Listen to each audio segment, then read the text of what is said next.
Creativity Podcast. I'm your host, Mari Reesberg. Over the past several years, I've combined my degrees in acting and somatic psychology to share my sustaining creativity techniques with performers. And now I've decided to share it with a bigger audience that includes you. I believe we are all creative, and this podcast is all about that. I'll be interviewing people from all ages, backgrounds, and creativity experiences to share just how creative we all are. Today, I'll be chatting with Liz Alterman. She's a writer and author. Please enjoy Liz Alterman.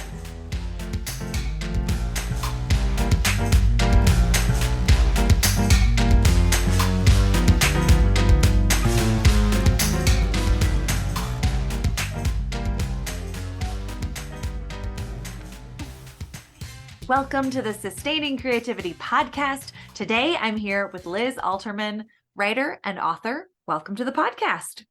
Hi, Mari. Thank you so much for having me. I'm thrilled to be here. I am super excited to chat with you about creativity today. But before we dive into what creative adventures you have had, let's give our listeners a little bit more information about who you are and what you do. Okay, thank you. Well, as you said, I'm a writer and an author. I live in New Jersey, and I had a domestic suspense novel come out last July. It's called The Perfect Neighborhood. And before that, I had written a young adult thriller called He'll Be Waiting. And just, I guess, it's sort of almost in between, but it was my first longer work, was my memoir, Sad Sacked, which I began working on, I guess, in about 2015. And the story follows the period that came after my husband and I lost our jobs within 6 weeks of each other. So I wrote that first, but as everything turned out, it sort of came out in between two thrillers. So Nice. Oh my God. But not that, I mean, being out of work is certainly suspenseful in its own right. So I feel like there is a connection there. Absolutely. Oh my goodness. Well, I'm so curious, what pulled you to the suspense novel genre? Oh, that's a great question. Well, I do read a lot in that genre and I enjoy it. And so when I wrote the young adult suspense novel, I have 3 children, and unfortunately they are reluctant readers, which kills me because I always say, do you know what I would give if somebody said to me, get a book and go to your room for an hour? Like, I would run with a book. Yeah. But they're kind of reluctant. And so I had said, what if I wrote something? Because there are certain series that they'll devour. And then they'll have me looking online, like, is there another one? When's the next one coming? So I didn't have it within me to write a series, but I thought, like, maybe I could do a standalone and see where it went. So I also, what was important to me was that they would kind of like check me along the way, dialogue wise, and make sure it seemed authentic. And they are not afraid to tell me what I've done wrong. I love it. Many children are, I guess, with their parents. But so they would certainly let me know, like, nobody would talk like that. Nobody says that. So I started writing and I would give them chapters. And my middle son's probably my most reluctant reader. And when he would come to the end, he would say, okay, you got more pages. So that kind of kept me going, kept me writing. And so once I did that, I thought I'd really like to try writing for an adult market. And that's what led me to write The Perfect Neighborhood. Nice. I mean, what a great title for a suspense. It just seems so unassuming, and yet, like, it's going to get you. Right. Well, I would be happy to send you a copy. So. I'd love to read it. Yeah, absolutely. Oh my goodness. Well, all of these creative expressions and experiences, what does it mean to you to be creative? Oh, I love that question. I love to hear other people's responses to it. And I think it's hard almost to articulate, but I guess for me, it's kind of, a way of honoring either like an idea or a feeling, like taking it and then sharing it, kind of making it bigger than it was. I think, and I feel like it can come in so many different forms. But I think the key is to honor it and to not just let it sit inside your own head. Like, I think you can be creative, but I think it's so important to take that next step and then share it with the world or even just one person and hopefully spark creativity for them as well. I think Nice. that's really important. Yeah, I love that. And I too love hearing people's answers because no two are the same. Everyone has their own experience of what it means to be creative. But I love that generation of ideas and then that next step of sharing it with others, whether it be one person or several. So yeah, I'm curious, in your life, do you feel like there are ideas that you have held on to that now that you're thinking about creativity in this way, you're like, oh, I should revisit those? Well, you know what I do think is that sometimes I've had ideas, and especially as I get older, like I've crossed the 50 mark now. So if I don't write them down, they are gone and they are not coming back. I can try all kinds of memory tricks, but they're not coming back. And so what I try to do now to honor that is I will start either a Word doc or an email draft, or if I only have my phone, I will send myself a word memo or a voice memo, or even anything I can, a text to myself to try to remember, because I do feel like, I mean, of course, if I read them now, they might be gibberish, but in my mind, these are the ones that got away, these ideas that I didn't then take the next step for whatever reason, whether it was fear of, not knowing the next step then, or just lack of time, or laziness, unfortunately, if there's The reality, right? Real life. We have lazy times and lazy moments. It makes a lot of sense. Yeah. I love hearing that you write them down now. I've talked to many people who have like idea journals and will revisit it later. And yes, it's good. But you know what? I'm not great about titling them. So then sometimes when I look, like, even, I mean, so vague, I'll title it as like new idea. And then when I go to look back, I think that could have been any new idea, so I'm trying also to get more creative about how I title them. right, like new book ideas. Exactly, or, right. Yeah, new recipe ideas. I like Yes, to save myself some time when I go back to find them. that makes absolute sense. Yeah. So Well, little by little, I'm getting there. oh, good. Yeah. I mean, I think having ideas that, I think there's something to be said for like having an idea and not discounting it Yes, I agree. immediately. I think so too, to just kind of sit with it and then see if something builds or comes along, almost like as a companion for it. I think so Absolutely. too. Yeah. Mhm. I wonder, just in terms of being an author and a parent and a human in the world, coming across challenges in your life, and how, like, what are some of the challenges that you navigate or have navigated, and how do you navigate them? I love that question because I think we all have them. And for me, hearing other people share theirs, I mean, most of the time I think like I do that. And then I wonder, okay, how do you solve for that? So I Right. have to say, one of my biggest is just self-discipline. As soon as I hit a roadblock in a story or a chapter, I immediately want to go on social media, and it's so bad. Or I'll want to get up and get a snack, get another cup of coffee or something. So I'm really struggling with that. And one thing I did, even though it kills me and I don't always follow it, I downloaded that Freedom app where I can block my internet, and a green screen comes on and it'll say, and there's a butterfly and it'll say, you are free, go do great things. And sometimes it'll mix up that message, but it's always like a nice positive thing. And then almost when I see that message, it's almost like a little reminder of like, okay, you're not supposed to be on Twitter, or, you don't have to Yeah. respond to that email now. You need to figure out what this character is going to do next. And so that, I think that's my biggest challenge, is staying focused with so Yeah. many distractions, so many options out there now. It's so true. They're endless distractions. I mean, I feel like I'm really good at creating my own distractions. Like, what Absolutely. are the things I need to do at the house? Laundry, vacuuming, all the things that I may not want to do, but if I hit a roadblock, I'm like, oh yeah, I could do those. Sure. Exactly. And then, right. And you're kind of like giving yourself an excuse because, like, well, I had to do it sometime. So, of course, why not? Exactly. I'm glad I'm not alone in this. Right. No, Yeah, you are like you were definitely, saying, you're not alone. hearing about others' challenges and how they navigate them. I've never heard of the Freedom app.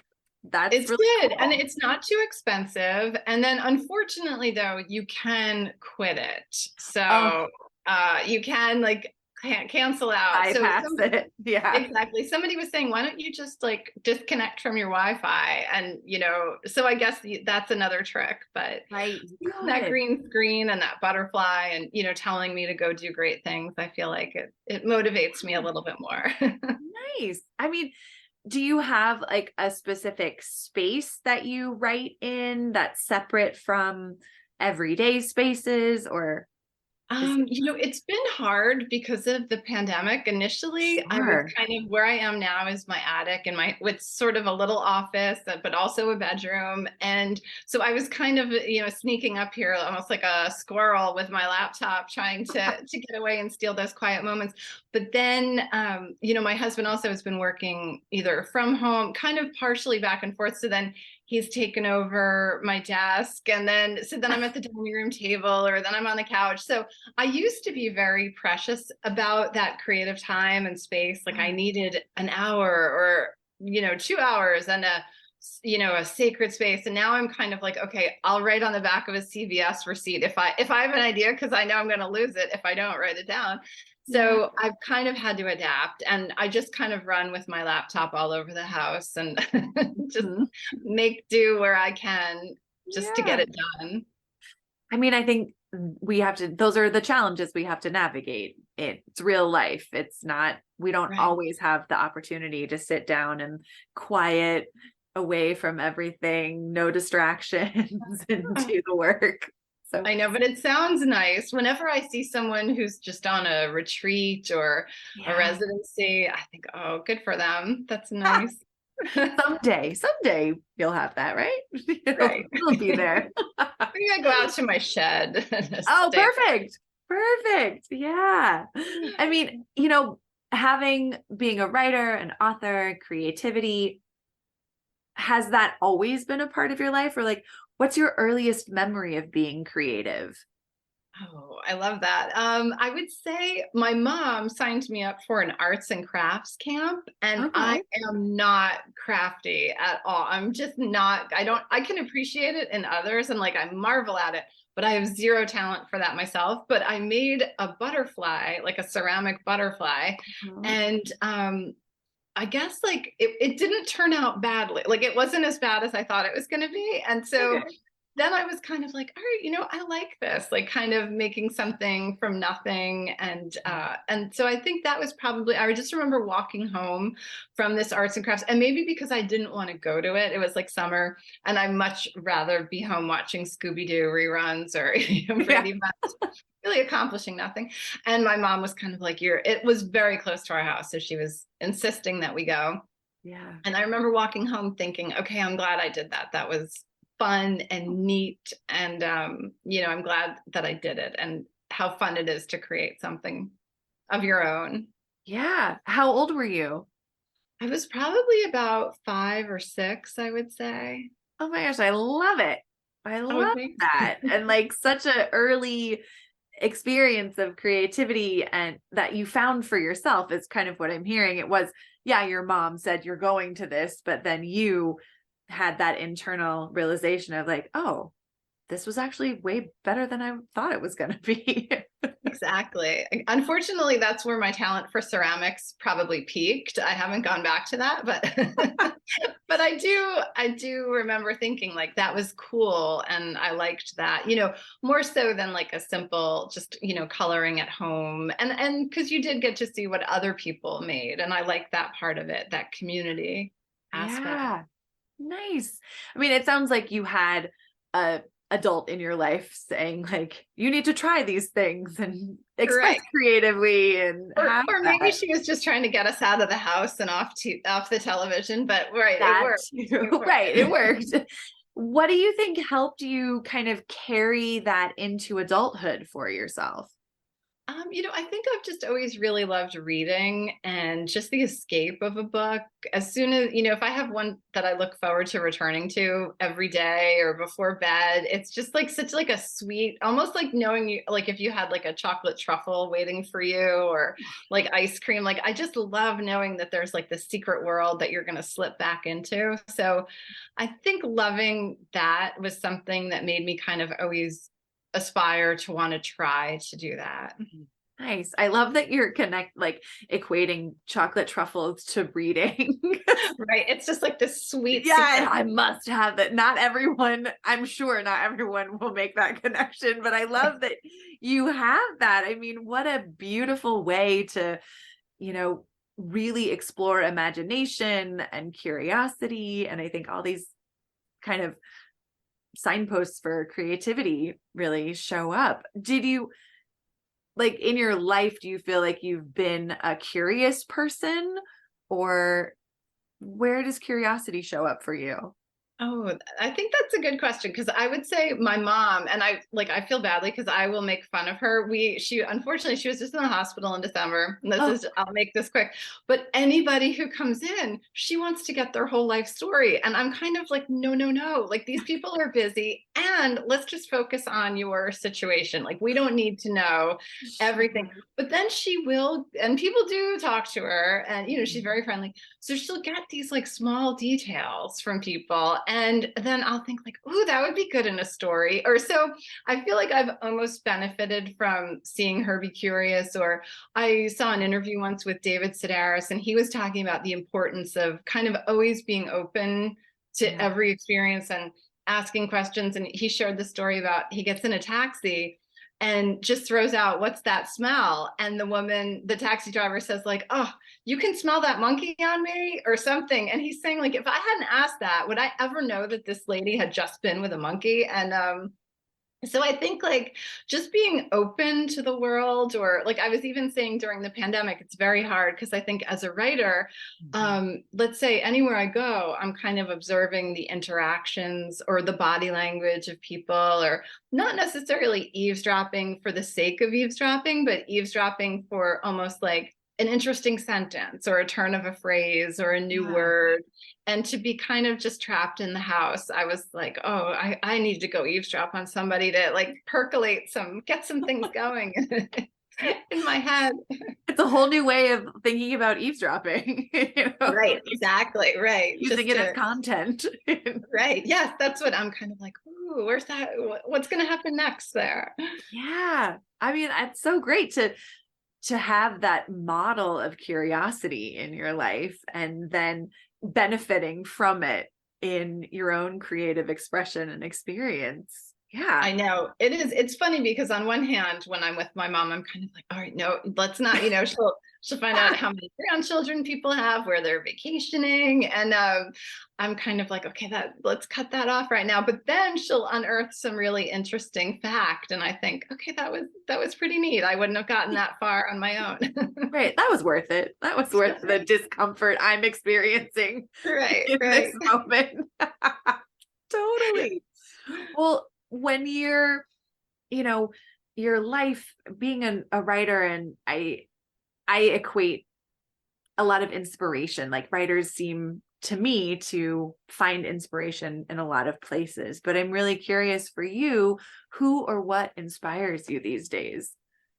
Oh, I think probably other artists, I would say. I read a lot. I watch a lot of TV. I love just watching different series. I loved Bad Sisters. I don't know if you watched that on Apple. That was one that really, just the storytelling of it and the character Right. development, I really loved how that came together. And so I think that's an inspiration.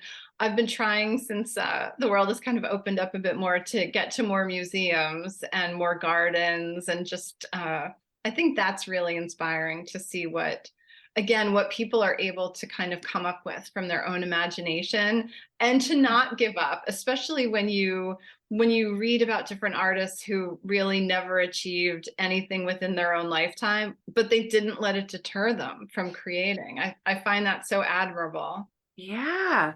I love that. I mean, yeah, I think so many artists, creatives have the joy of just creating for themselves, that it's not to be shared with Exactly. other people, or certain aspects of their creative experience or expression are really just for them. I'm Mhm. curious, do you have something different than writing or reading that is like your private creative experience? I do a lot of baking, and I have to say, it is not attractive. Like I would never be on a show where they're, making those beautiful things, like a cake that transforms into a castle or a fire truck. No, but I can make a tasty muffin, and that's about or a pumpkin bread or a cookie. That I enjoy that kind of thing too. I So. love it. Yeah. I mean, I think finding those things that bring us joy is so Mhm. important to keep that creativity alive when we've hit a roadblock with the other creative avenue we're navigating and traveling down. Absolutely. I totally agree. Because, yeah, you don't want to lose your momentum. You just kind of have to redirect it. Absolutely. Yeah. Well, I mean, navigating all sorts of various things, COVID, pandemic, children, what are some of the everyday issues that you've had to use creativity to solve?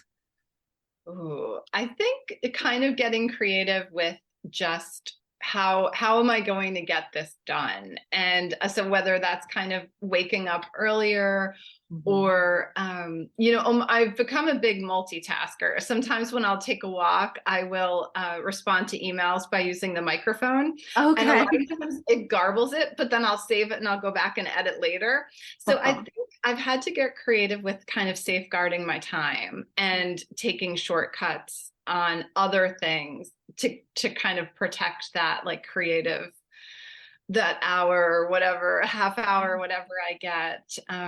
So I think that that has helped me. And then also I think, not that it's like super creative, but I've started listening to a lot more podcasts, and I will try to almost like pick and choose ones that specifically address those creative challenges that I'm having. And Mhm. that has been really helpful to me to kind of I'll listen while I'm grocery shopping. So that kind of goes back to the multitasking. So I feel like Yeah. I'm getting this task out of the way, but then I'm also having these experts kind of solve this issue that I'm facing in my creative life. And so Yeah. that's been really helpful. Nice. I mean, I love that tip to like find podcasts where people are addressing the challenges that you're experiencing and that you can listen to. And then I imagine you try the I solutions out, but maybe you don't. absolutely I do. I found so many like just so helpful, and just even hearing that other writers go through periods of, self-doubt and wondering like, am I ever going to finish this book? Why did Yeah, I start this book? What is this book? absolutely. What do you think was like the most helpful piece of advice that you have received about kind of moving through blocks in writing? I think it's something that I was sort of doing, but to hear someone else confirm it, they were kind of saying that they don't write in chronological order. And that's something that I will do. Let's say I'm blocked, but I know another scene is coming up.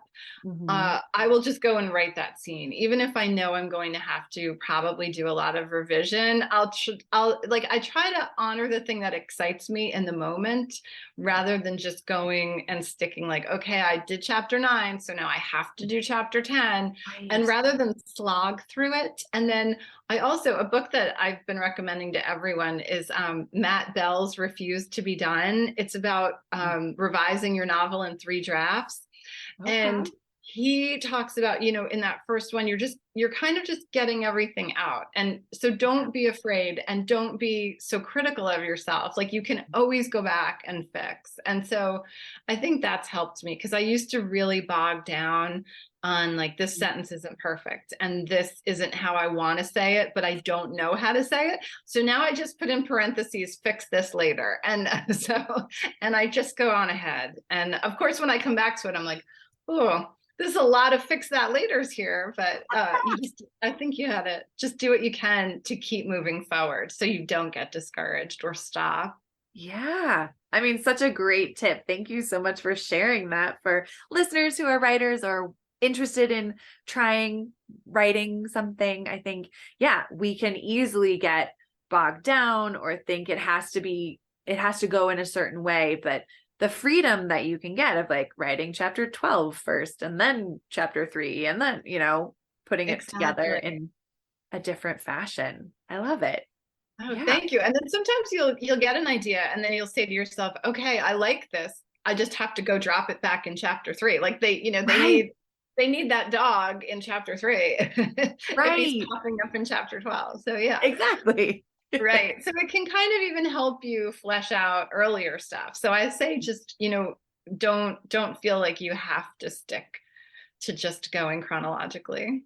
Yeah. It reminds me of those like create your own adventure stories Yes, I where love you're like, that. you can put it anywhere and it becomes a different story. But in terms of like writing something. Absolutely. It's funny Yeah. because I meet once a week with a friend who's a writer, and she is a wonderful writer, but she writes romance, and I've been writing these dark kind of thrillers. And we were saying, imagine if we got together and we had made this couple and this relationship up to a certain point, and then it's like, okay, if you'd like to go down the romance path, you could go there. If you would like to see one of these murder the other, go this way. Yeah. Oh my gosh. I feel like it's a whole new genre of Exactly. Choose of your own books. adult fiction, right? Yeah. Perfect. I would for sure read that. Oh, all Both right, of I'll us. I'll Yeah. tell her because we were just kind of joking, but maybe I'll. But I think that, something that I love to play with is like the world's worst idea when you get stuck in like, Right. what do I do next? I don't know. Think of like the absolute worst idea. And I want to say 9 times out of 10, it turns into the best idea ever. Right. I think so too. Why not? Just see where it takes you.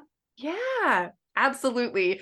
Well, for people, I'm sure you have come in contact with people who don't believe they're creative or, I have no creative bone in my body statements that you've heard in your life. How would you encourage those people to find creativity in their lives? Ooh, well, I would say probably take a class. There has to be something I think that would interest you, just and give it a shot and see if you like it and if it sparks something. And, whether that's, let's say, cooking, or I have a friend who just joined a pickleball team and she's finding it so much more fun than she even expected it to be, but Love she's it. loving it. I have other friends who, with the advent of those paint and sip places, who've kind of gotten back into painting that had been a hobby for them earlier. And I would say also travel. I think seeing something new can really spark creativity in different ways, whether you are seeing, let's say, a street artist or someone making jewelry or blowing glass or a musician. I think there are so many different options. And if all you need is one, I think as a hobby, you don't need to be good at all of them. You could just, like a lot of people will say, how did you end up deciding that you wanted to write? And I say like, well, I had no other talents. I am not an athlete. I'm not a musician. It was almost like, that's all I got. I got to see it through. Yeah. And if you love to do it or it sparks joy or gives like fuels you, then show up, try it. Mm-hmm. Yeah. I love it. Absolutely. Yeah, thank you so much for all of the little tips and tools and stories. It's been such a treat chatting with Oh, you. thank you for having me. I have one more question. Okay.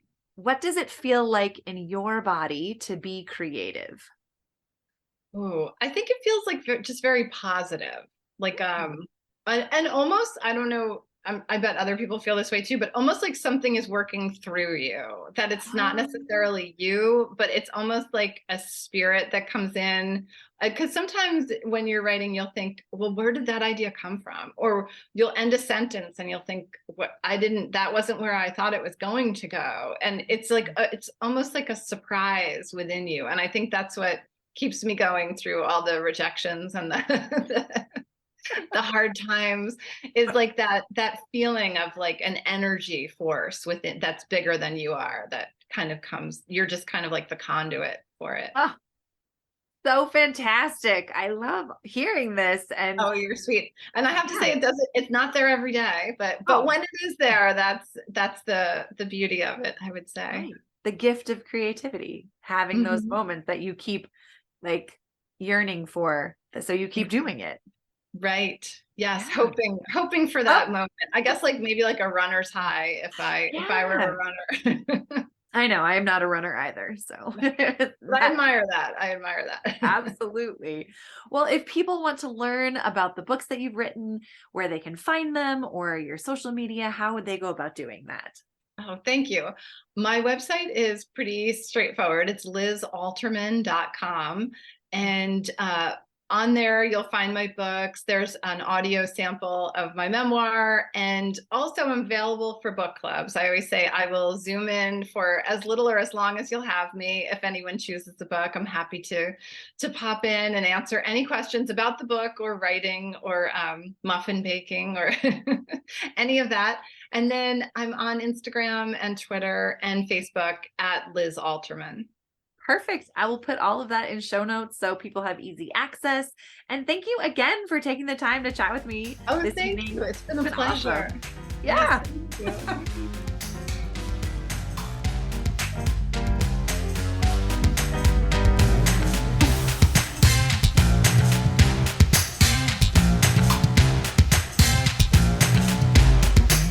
Thanks for listening to the Sustaining Creativity Podcast. We'd love to keep in touch, so follow us on Facebook and Instagram. We are at Sustaining Creativity. Make sure to subscribe to the podcast wherever you listen to podcasts. Tag your friends and family so they can listen too. We love to hear from you, so leave your reviews, comments, and questions. Check out our website, sustainingcreativity.com, for upcoming offerings and creativity coaching. Tune in Tuesdays for our next episode. And remember, with creativity, anything's possible.